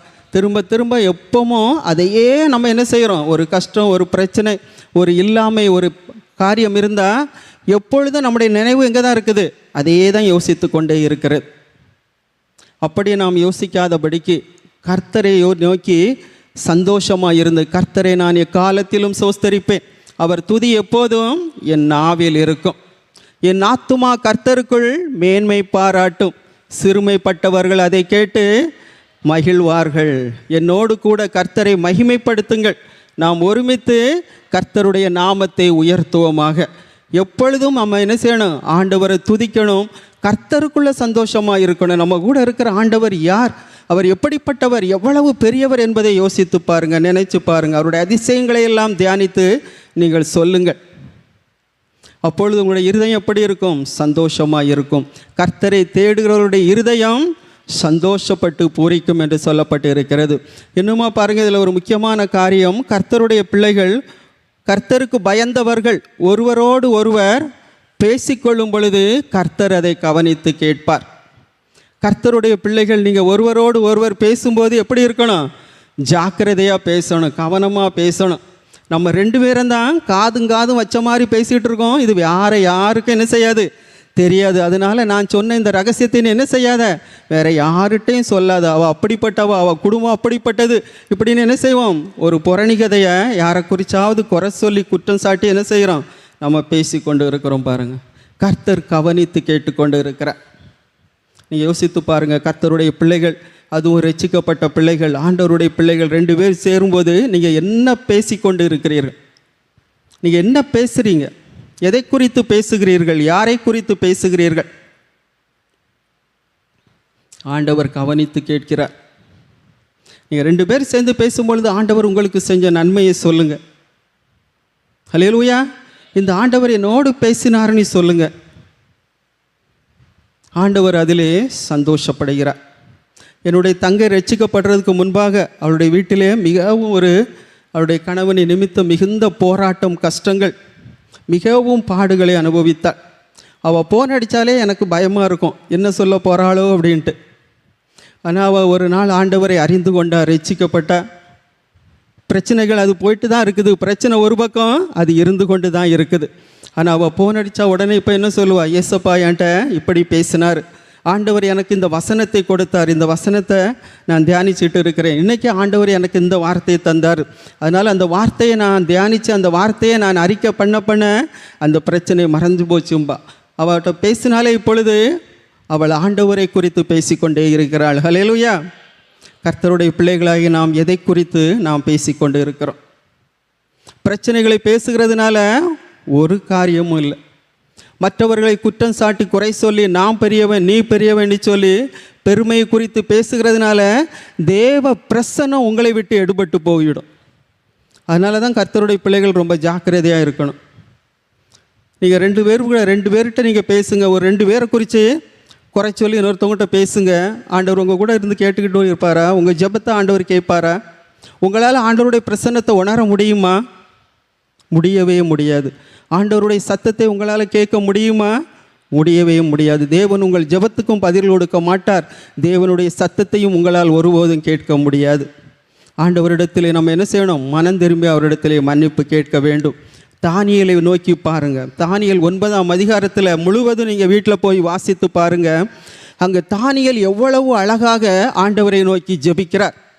அவர் சிறைப்பட்டு அடிமைப்பட்டு இன்னொரு தேசத்துக்கு வந்திருக்கிறார். தானியேல் கர்த்தருக்கு பயந்து அவர் நடக்கிறார். 3 நேரமும் தவறாமல் ஆண்டவரை நோக்கி ஜெபிக்கிறார். தேவனுக்கு பிரியமில்லாத காரியங்களையெல்லாம் விட்டு விலகி தேவனோடு நடக்கிற ஒரு தேவ மனிதன். ஆனால் அவர் என்ன செய்யலை? யாரையுமே அவர் திட்டலை, புலம்பலை. என்னுடைய தேசத்தில் இந்த ஜனங்கள் சரியில்லை, ராஜாக்கள் சரியில்லை, அதனால தான் நாங்கள் என்ன செஞ்சோம்? அடிமைப்பட்டு வந்துட்டோம், அவங்களால தான் இவங்களால தான் நாங்கள் இப்படி அடிமைப்பட்டு இன்னொரு தேசத்தில் வந்து இருக்கோன்னு சொல்லி அவர் ஒரு காலம் என்ன செய்யலை? அவர் புலவும் இல்லை, யாரையும் குற்றம் சாட்டவும் இல்லை. அந்த அதிகாரம் முழுவதும் அவர் என்ன செய்கிறார்? ஆண்டவரை நோக்கி ஜெபிக்கிறார். ஆண்டவரே, உம்மிடத்திலே இரக்கங்களும் மன்னிப்பும் உண்டு. எங்கள் ராஜாக்கள் நியாயப்பிரமாணத்தை மீறினார்கள். எங்கள் ஜனங்கள், இஸ்ரவேல் ஜனங்கள் உம்மை அறியாமல் போனார்கள். எங்களை மன்னியும் என்று சொல்லி அவரையும் ஒரு ஆளாக சேர்த்து கொண்டு, ஆண்டவரே எங்களை மன்னியும் என்று சொல்லி ஆண்டவரிடத்தில் அவர் மன்னிப்பு கேட்டுக்கொண்டு ஜெபித்து கொண்டே இருக்கிறார். ஆண்டவரே, உம்மிடத்திலே திரளான இரக்கங்கள் உண்டு. உம்முடைய இரக்கத்தை நம்பி நான் என்ன செய்கிறேன்? உம்மை நோக்கி விண்ணப்பம் பண்ணி கொண்டு இருக்கிறேன் என்று சொல்லி அவர் எல்லாருடைய பாவங்களையும் தன்னுடைய பாவமாய் நினைத்து ஆண்டவரிடத்தில் இரக்கத்திற்காக அவர் மன்னிப்பு கேட்டுக்கொண்டே ஜெபிக்கிறார். ஹல்லேலூயா. நம்ம அதில் பார்க்குற அந்த 9ஆம் அதிகாரத்தில் அவர் அப்படியாய் விண்ணப்பம் பண்ணி ஜெபித்து கொண்டு இருந்த பொழுது கர்த்தருடைய தூதன் அங்கே இறங்கி வந்தான். ஹல்லேலூயா. எனக்கு பிரியமான தானியேலே, உன்னுடைய விண்ணப்பம் கேட்கப்பட்டது என்று சொல்லி ஆண்டவர் தூதன் வழியாக செய்தி அனுப்புகிறார் தானியேலுக்கு. கையில் தட்டி ஆண்டவருக்கு நன்றி செலுத்துவோம். மற்றவர்களுடைய குற்றங்களை எல்லாம் நாம் மறைக்கிறவர்களாக இருக்க வேண்டும். மற்றவர்கள் தவறு செய்கிறாங்க, தப்பு செய்கிறாங்கன்னு தெரிஞ்சால் அவர்களுக்காக நம்ம என்ன செய்யணும்? ஜெபிக்கணும். அதை இன்னொருத்தட்ட நம்ம சொல்லும் பொழுது நாம் அவர்களை குற்றம் சாட்டுகிறோம். நம்ம பெரிய ஆளாட்டம் அவங்கள மோசமானவங்களாகவும் என்ன செய்கிறோம்? நம்முடைய உள்ளத்தில் நாம் சித்தரித்து கொள்ளுகிறோம். ஆண்டவராக இயேசு கிறிஸ்து அழகான ஒரு ஓமை சொன்னார் பாருங்க. ஆலயத்துக்கு 2 பேர் என்ன செய்கிறாங்க? ஜெபம் பண்ண போகிறாங்க. ஒருவன் பரிசேயன், ஒருவன் ஆயக்காரன். ஆயக்காரனை யார்? வரி வசூலிப்பவன். அவன் நோபர்களிடத்திலே வரி வசூலிக்கிறான். அவன் வரி வசூலிக்கிறதுனால எல்லாருக்கும் அவன் மேலே ஒரு வெறுப்பு உண்டு. இந்த பரிசேயன் என்ன சொல்லுகிறான்? ஆவிக்குரிய பெருமை. நான் என்ன செய்கிறேன்? நான் கொள்ளையடிக்கலை, அநியாயம் பண்ணலை, உபச்சாரம் பண்ணலை, இந்த ஆயக்காரன் மாதிரி நான் இல்லை, அதுக்காக ஆண்டவரே உம்மை துதிக்கிறேன் என்று சொல்லி ஆண்டவரை துதிக்கணும் பாருங்க. எதுக்காக ஆண்டவரை சோஸ்திரம் பண்ணுறான்னு சொல்லி பாருங்க. அது மாத்திரம் நான் என்ன செய்கிறேன்? வாரத்தில் 2 நாள் நான் உபவாசம் பண்ணுகிறேன். இன்னுமா என்னுடைய வருமானத்திலெல்லாம் நான் தசம பாகம் தவறாமல் கொடுக்கிறேன் என்று சொல்லுகிறேன். ஆனால் அந்த ஆயக்காரன் என்ன சொல்கிறான்? அவன் எப்படி ஜெபிக்கிறான்? அவன் தன் கண்களை ஏறெடுத்து கூட பார்க்க துணியாதபடிக்கு தன் மார்பிலே அடித்து கொண்டு, ஆண்டவரே பாவியாகிய என் மீது இரக்கமாயிரும் என்று சொல்லி ஆண்டவருடைய இரக்கத்திற்காக அவன் கெஞ்சி ஜெபிக்கிறான். இயேசு சொன்னார், இந்த 2 பேரில் யார் தேவனுக்கு ஏற்புடையவனாய் நீதிமானாக்கப்பட்டு வீடு திரும்பினான்? யாருன்னு நினைக்கிறீங்க? ஆயக்காரனே. அவன் தேவன் நம்மிடத்தில் என்ன எதிர்பார்க்கிறார்? நம்முடைய நீதி ஒன்றுமே இல்லை. நம்முடைய நீதி நியாயங்கள் எல்லாம் அவை அழுக்கான ஒரு கந்தையாக இருக்கிறது. எனவே இந்த நாளிலே கர்த்தருடைய பாதத்திலே நம்ம ஒப்பு கொடுப்போம். நம்முடைய வாழ்க்கையை அலசி ஆராய்ந்து ஆண்டவரிடத்திலே நம்மை ஒப்பு கொடுத்து நம்ம ஜெபிக்கும் பொழுது நிச்சயமாகவே தேவன் நம்முடைய வாழ்க்கையில் ஒரு அற்புதத்தை செய்கிறவராக இருக்கிறார். கண்களை மூடி ஒரு 5 நிமிடம் நம்ம ஜெபிக்கலாம்.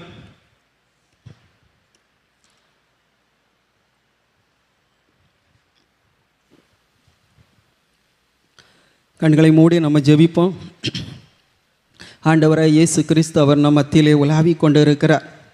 வானத்தின் கீழே பூமியிலே மனுஷர்களுக்குள்ளே நாம் ரட்சிக்கப்படுவதற்கு இயேசு என்கிற நாமம் அல்லாமல் வேறொரு நாமம் கொடுக்கப்படவே இல்லை. எனவே இயேசு என்கிற நாமத்தை சொல்லி மன்றாடுகிறவன் ஜெபிக்கிறவன் யாராய் இருந்தாலும் தேவன் அவனுக்கு விடுதலையை கொடுக்கிறார், ரட்சிப்பை கொடுக்கிறார், ஆசீர்வாதத்தை கொடுக்கிறார், சுகத்தை கொடுக்கிறார். ஹல்லேலூயா. அப்பா உமக்கு நன்றி அப்பா, நன்றி ராஜா. கர்த்தாவே உமக்கு ஸ்தோத்திரப்பா, ஸ்தோத்திரம் ஆண்டவரே.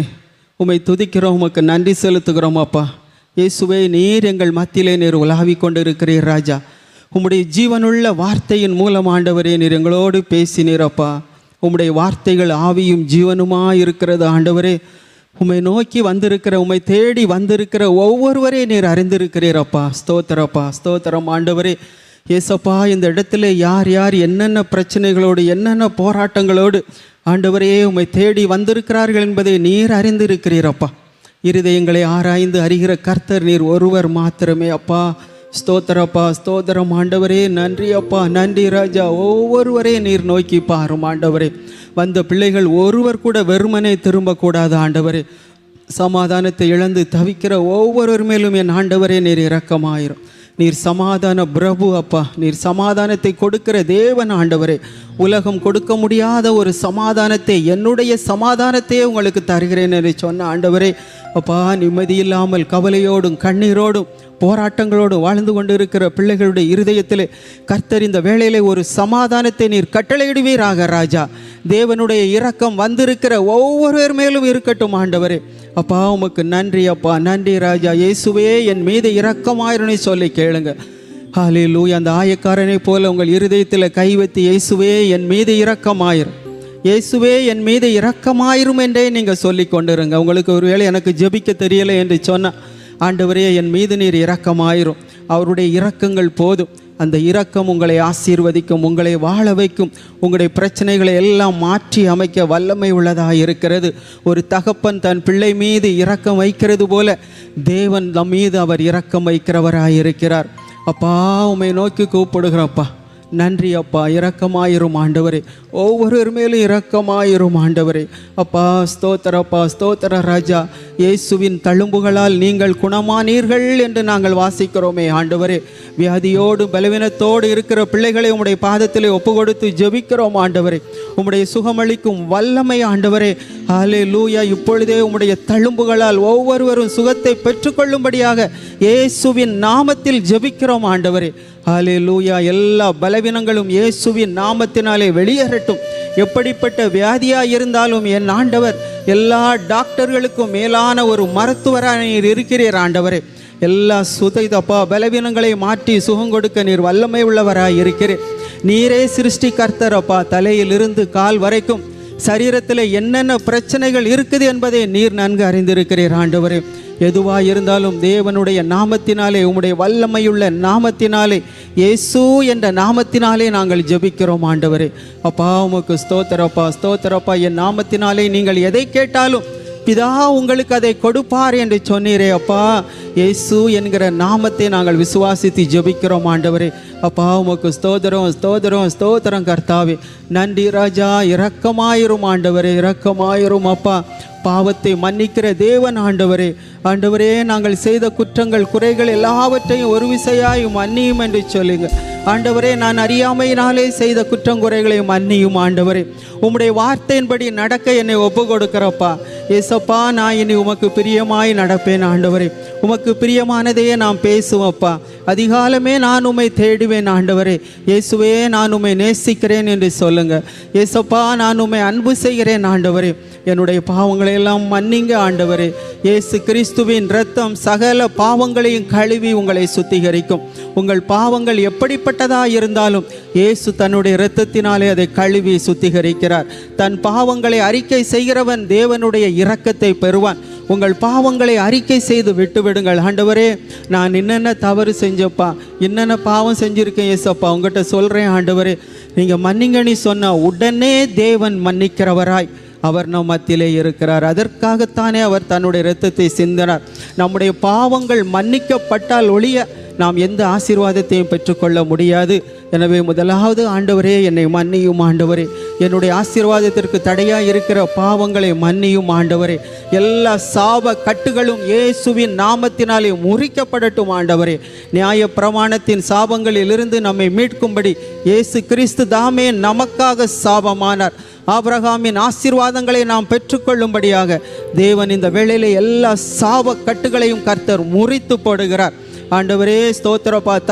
தலைமுறையாய் வருகிற சாபங்கள், பின்தொடர்ந்து வருகிற சாபங்கள், இனி அவ்வளோதான், உனக்கு இனி வாழ்க்கை இல்லை, இனி உனக்கு இது நடக்காது, இது கிடைக்காது, இது இல்லை என்று சொல்லுகிற இந்த சமுதாயத்தின் மத்தியிலே என் தேவனால் எல்லாம் கூடும் என்று சொல்லி அவருடைய நாமத்துக்கு சாட்சியாய் நிற்கும்படிக்கு கர்த்தர் எல்லா சாபக்கட்டுகளையும் முறித்து போடுவீராக. ராஜா, எல்லா சாபங்களும் இயேசுவின் நாமத்தினாலே முறிக்கப்படுவதாக. Hallelujah. Thank you Jesus, thank you Jesus. அப்பா, உமக்கு ஸ்தோத்திரம், ஸ்தோத்திரம், ஸ்தோத்திரம், ஸ்தோத்திரம். ஆண்டவரே, அப்பா, உமக்கு நன்றி. அப்பா, உம்முடைய வல்லமையான கரம் ஒவ்வொருவரையும் தொட்டு ஆசீர்வதிக்கிறதற்காக ஸ்தோத்திரம். ஆண்டவரே, சபையின் நடுவே உலாவுகிற தேவன் அவர் நம் மத்தியிலே உலாவி கொண்டு இருக்கிறார்.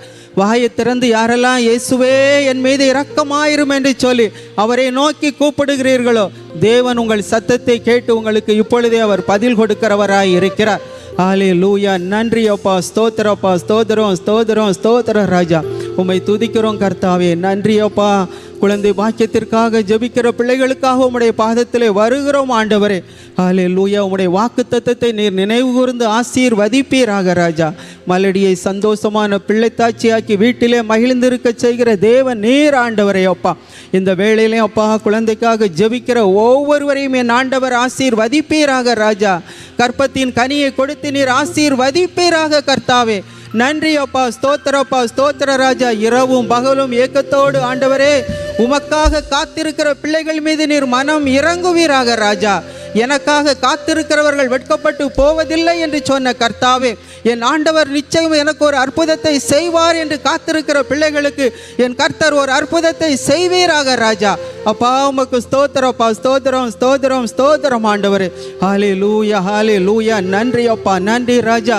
கர்த்தாவே, நான் பெற்றுக்கொண்டேன் என்று விசுவாசிக்கிறேன். ஆண்டவரே, அப்பா, உமக்கு ஸ்தோத்திரம், ஸ்தோத்திரம், ஸ்தோத்திர ராஜா. ஹல்லேலூயா, ஹல்லேலூயா. கிருபையுள்ள தேவன் நீர். ஆண்டவரே, தேவன் இரக்கமும் உருக்கமும் நீடிய சாந்தமும் மிகுந்த கிருபையும் உள்ள ஆண்டவர். அப்பா, ஹல்லேலூயா. நன்றி. உம்முடைய இரக்கம் ஒவ்வொருவர் மேலும் இருக்கட்டும். ஆண்டவரே, திருமணத்திற்காய் காத்திருக்கிற பிள்ளைகளுக்காக நாங்கள் ஜெபிக்கிறோம் கர்த்தாவே. திருமண தடைகள் இயேசுவின் நாமத்தினாலே உடைக்கப்படட்டும். ஆண்டவரே, கர்த்தர் ஏற்ற காலத்திலே ஏற்றதை கொடுத்து நீர் ஆசீர்வதிப்பீராக. ராஜா, ஏற்ற காலத்திலே ஏற்ற துணையை கொடுத்து ஆசீர்வதிப்பீராக. ஆண்டவரே, மனுஷன் தனிமையாக இருப்பது நல்லதல்ல, நான் ஏற்ற துணையை கொடுப்பேன் என்று சொன்ன ஆண்டவரே. அப்பா, தனிமையாக இருக்கிற உம்முடைய பிள்ளைகளுக்கு ஆண்டவரே சகலத்தையும் அதனதன் காலத்தில் நேர்த்தியாய் செய்கிற கர்த்தர். அப்பா, நீர் உம்முடைய பிள்ளைகளுக்கு ஏற்ற துணையை கொடுத்து நீர் ஆசீர்வதிப்பீராக. ராஜா, கர்த்தர் உம்முடைய பிள்ளைகள் மூலம் நீர் மகிமைப்படுவீராக. ஆண்டவரே, கர்த்தாவே, நீர் ஆசீர்வதியும். ஆண்டவரே, அப்பா, உமக்கு ஸ்தோத்திரம், ஸ்தோத்திரம், ஸ்தோத்திர ராஜா. ஹல்லேலூயா. எங்களுடைய தரித்திரத்தை போக்கும்படியாக ஆண்டவரே நீர் தரித்திரராய் சிலுவையிலே நீர் தொங்கி நீர். ஆண்டவரே, கடன் பிரச்சனை நிமித்தம் கஷ்டப்படுகிற பிள்ளைகள் ஒவ்வொருவரையும் நீர் கண்ணோக்கி பாரும். ஆண்டவரே, கடனின் நிமித்தம் ஆண்டவரே பொருளாதார கஷ்டங்கள் பிரச்சனைகளில் இருக்கிற பிள்ளைகள் ஒவ்வொருவர் மேலும் என் ஆண்டவர் மனம் இறங்குவீராக. கர்த்தாவே, அப்பா, அதிலிருந்து வெளியே வர விடுதலை பெற்றுக்கொள்ள கர்த்தர் நீர் உதவி செய்வீராக. ராஜா, சர்வ ஞானி ஞானமுள்ள தெய்வமே அப்பா, உம்முடைய பிள்ளைகளுக்கு ஞானத்தை கொடுத்து ஆண்டவரே பொருளாதார பிரச்சனையிலிருந்து விடுதலை கொடுங்க ஆண்டவரே. கடன் பிரச்சனையிலிருந்து வெளியே கொண்டு வாருங்கப்பா. உம்மால் கூடாத காரியம் ஒன்றுமில்லை ஆண்டவரே. உமக்கது எளிதான காரியம் அப்பா. ஸ்தோத்திரப்பா, ஸ்தோத்திரம் ஆண்டவரே. ஹல்லேலூயா, ஹல்லேலூயா. நன்றி, நன்றி ராஜா. யாக்கோபுக்கு விரோதமான மந்திரவாதமும் இல்லை, இஸ்ரவேலுக்கு எதிரான குறி சொல்லுதலும் இல்லை. உனக்கு விரோதமாக உருவாக்கப்படும் எந்த ஆயுதமும் வாய்க்காதே போகும் என்று நீர் வாக்கு கொடுத்திருக்கிறீர் ஆண்டவரே. உம்முடைய பிள்ளைகளுக்கு விரோதமாக இருக்கிற மந்திரவாத கிரியைகள், பில்லிசுனிய ஏவல் வல்லமைகள் இயேசு கிறிஸ்துவின் நாமத்தினாலே சுட்டரிக்கப்படட்டும் ஆண்டவரே. எல்லா மாந்திரிக தகடுகளும் இயேசுவின் நாமத்தினாலே எரிக்கப்படட்டும் ஆண்டவரே.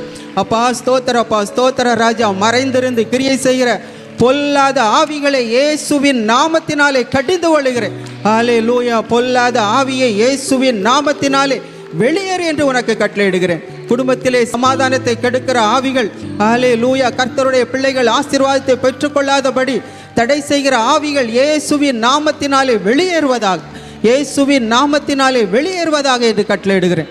ஹல்லேலூயா. நன்றி அப்பா, உமக்கு ஸ்தோத்திரம், ஸ்தோத்திரம், ஸ்தோத்திரம் ராஜா. கர்த்தாவே உமக்கு நன்றி அப்பா. பயப்படாதே, நான் உன்னோடு இருக்கிறேன். நான் உன் தேவன்.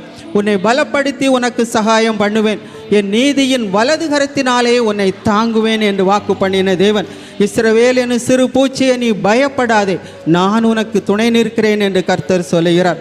அப்பா உமக்கு ஸ்தோத்திரப்பா. நான் பயப்பட மாட்டேன் ஆண்டவரை. சொல்லுங்க ஏசப்பா, என்னுடைய பிரச்சனைகள் போராட்டங்களை குறித்து இனி நான் பயப்படவே மாட்டேன்ப்பா.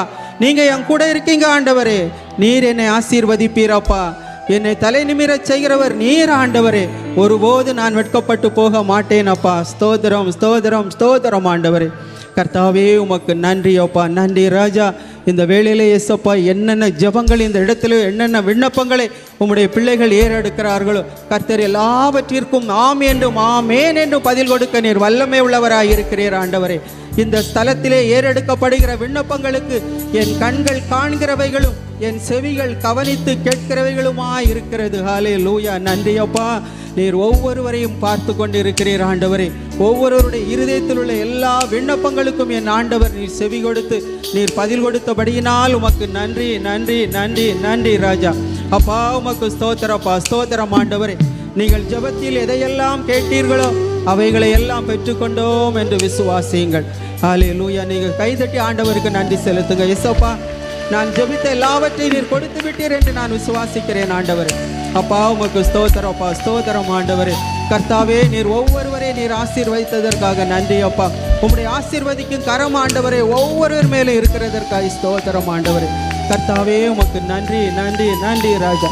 உம்முடைய பாதத்திலே தாழ்த்தி ஒப்பு கொடுக்கிறோம்ப்பா. எல்லா மகிமையும் ஒருவருக்கே செலுத்துகிறோம். இயேசு கிறிஸ்துவின் நாமத்தில் ஜெபிக்கிறோம் நல்ல பிதாவே.